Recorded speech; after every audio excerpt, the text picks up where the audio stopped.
let's think about why you have put forward that we are witnessing this decline, this potential civilizational moment, as it were, where the West's dominance is now seriously under question. And I think you've outlined a number of different ways in which that's come to pass. And one of them we've touched on already, which is financial. And you said follow the money, and that's where the power will be. To what extent does, for example, the high national debt to GDP ratios that you see in America, Britain, France, just about any Western country you can think of, suggest that the dominance is really waning? And I think, to put a finer point on that, I saw a stat over the weekend that America is now spending more on its interest payments to service its national debt than it is on military spending, which surely doesn't do anything for hard power in the long term. Yeah, sure.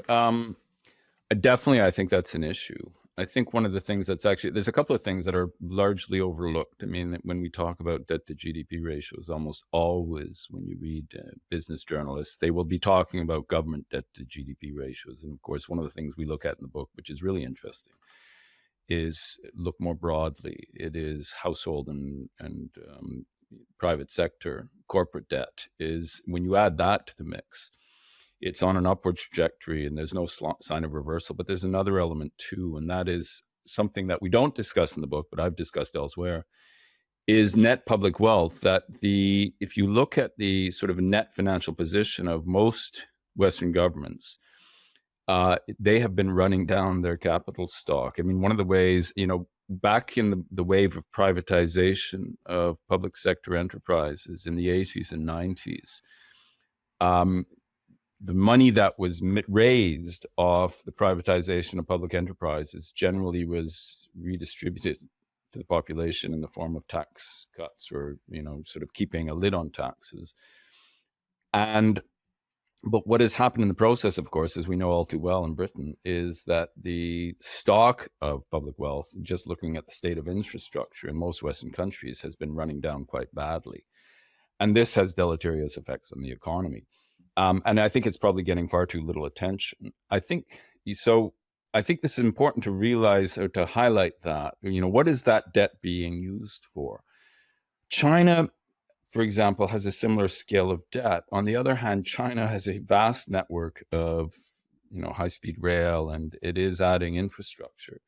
So I would say China has real problems. I don't want to minimize the problems that China faces in the future. But on the other hand, I do think that there is a sign of a sort of a forward-looking strategy in what they're doing. Whereas in Western governments, I don't detect much of that at all. Everything has become very much preoccupied with, in politics, relatively short-term visions, and of course in finance with, quarterly statements. Even the way in which pension funds are required to manage their investments. In most constituencies, they are required to basically maximize returns, minimize risk, but there isn't a sort of sense of in what ways are you actually investing for future generations, or are you just trying to keep your current beneficiaries in the style to which they've grown accustomed? And that requires some kind of running down of capital. So I think we're at that stage, which is a real concern, which I think is probably getting too little attention.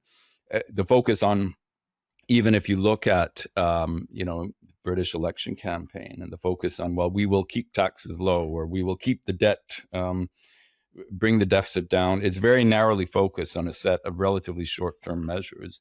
But if, as has been the case in Western countries, when there has been significant deficit reduction, what you've had is a rise in private debt that actually outstrips any saving from the public sector. You still have a problem, but you're just redistributing it. Yeah, what we argue in the book broadly is that this increase in debt is effectively replacing the income that Western countries used to get by selling to the rest of the world.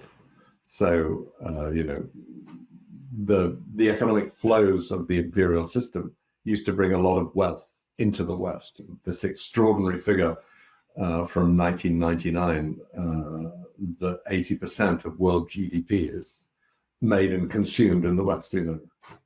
That is a staggering figure, and it's one to hold on to.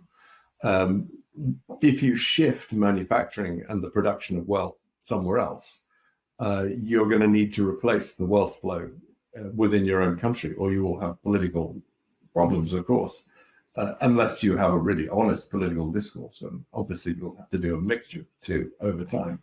And we've certainly not had an honest political discourse about this. And we've effectively replaced it with debt. And that is going to have what it is, the chickens are seriously coming home to roost. But I would echo what John says about, political campaign. When was the last time you heard a politician say, well, the way you really make your country wealthy is by selling stuff to other people who are not in your country? Exporting is how you actually generate extra wealth within your economic domain. The 6 ways in which we make currency and get wealth from people overseas is by doing X, Y, Z, A, B, C. So we need to focus on those and get the wealth coming back into our country. I've not heard a single politician frame an argument in that way for donkey's years. There are briefing papers which talk about this kind of thing. I've seen some of them. They're not secret or anything. It's just my son brought them to my attention. But you don't hear that being talked about. That level of honesty.